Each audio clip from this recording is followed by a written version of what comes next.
Okay, so the question on the table is concerning sweeps in general. People are asking for additional sweeps from the guard besides the basic, right? Let's look at some basic sweeps. One sweep when someone just hands their hands on my chest is I can hold the arm, hold the leg, put the opposite foot on the ground, and I bridge up into them and use this leg here to direct them this way. And now my hands are like a giant steering wheel. Right? When I put that all together, I go like this. And I go right to the mounted position. Right, the rollover sweep. Another very common sweep that we see at the early stages is called the scissor sweep. Usually there's a hand in the collar and the other hand is holding the sleeve. And I open the feet and I turn this way a little bit and I slide the shin across until my foot hooks bump on the outside. Then I drop the outside leg and I rock the weight over and now I switch the legs. Right, and follow that directly to the mounted position. Maybe I have this joke here, I don't know. Best you just cover, right? Sometimes from the scissor sweep, if I make a mistake and I don't back up first and I get my feet in too close, now it's hard to drop my leg to the outside, so I have to walk myself back, and now I can use my foot here, right? And I stretch their leg and then use the hook to turn them over. Right, you guys have seen these basic sweeps, right, for sure. So let's not look at a new technique or a new sweep because you can only have so many words in your lexicon before the language becomes unnecessarily jumbled. It's not about learning the next new big word or the next fancy move. It's about using the principles that you have to make a turnover, which is called, when it happens from the guard, it's called a sweep, right? Reversed position. It's about using the tools that you have to make that work.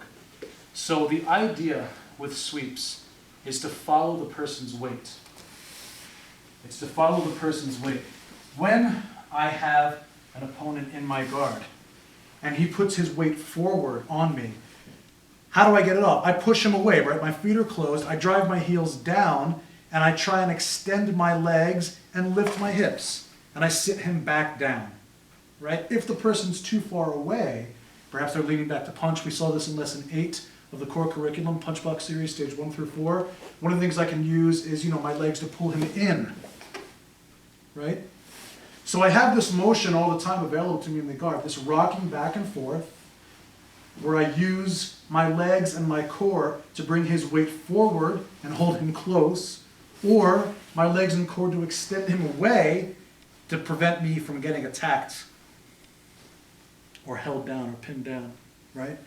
So this principle of the rocking back and forth also works side to side, right? Maybe one leg gets a little longer than the other, and then this knee goes like this, right? This knee, you see what happened? This knee lifts here, and it tilts him this way. If I want to do the thing on the other side, I make this leg longer, and then this knee goes here, and I can control him. That's just with my legs and core. When I use the hands, now I can really get this person moving. And the idea here is that the more off balance they are, the more protected I am from their pass. Because what do they need to do to pass? They need to get what? 1, base. 2, posture. So base is pretty easily achievable for the person inside the guard. The knees are wide and the legs are heavy and the hips are in. But posture can be a little bit of a fight. So if I put the hand in the collar here, I wait until they try and achieve posture, and every time they try and push themselves up, I just maybe straighten the legs, pull the arm, and pull them down. Right? Every time they touch me here, look, I just choose one arm and I pull it free, and they're going to fall back down.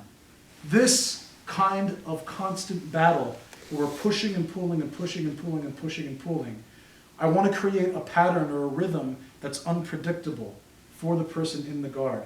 So that as I see that they're trying to establish posture, I pull them down, and what are they going to do? They're going to try and sit back up. And when they do, look, that's when the sweep can enter, because they're still moving backwards. So I catch them in between their posture and their base. right? In between the off balance and the balance. And then because this position's so strong, because they gave it to me by opening their own bodies, it's easy for me. Look, he even has the hand here, because that's what he was pushing off, and it helps my leg go to the ground. And the foot is already hooked, and it's easier for me to just bring them back and turn them over and follow them right to the mounted position. The same principle is going to apply when they choose to do something to stay intentionally close. Sometimes people stay intentionally close. Sometimes they don't like that when I put the hand in the collar, I'm trying to use this, look, to pry the chin open so I can get the hand underneath and finish, right, with this front choke, right?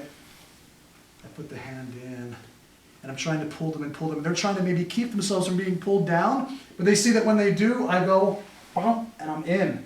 So then maybe they bury their head, right, before the choke happens. They try and get close so there's no space for me to pull. So maybe I play with them like this, and I keep them going up and down and up and down. When they finally commit to being down, because they're close here, I can take the arm, and I can switch my other grip to the knee, and then look, I can roll them because they're already low. Right? And there's the rollover sweep right to the mounted position. So these are two ways you can understand how to set up sweeps. One of them is constantly trying to break the posture. And as they respond to the posture being broken, they're always going to be trying to reestablish and reestablish and reestablish.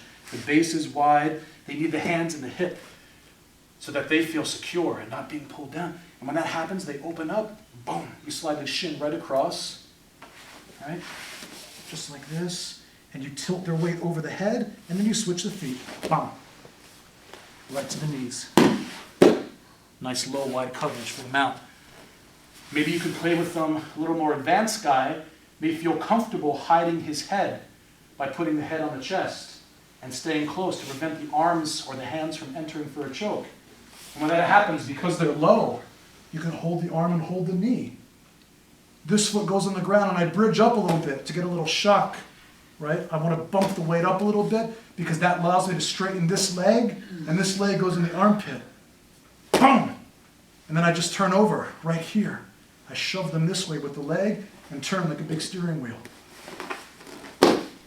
Right to the mounted position. Rollover sweep, okay?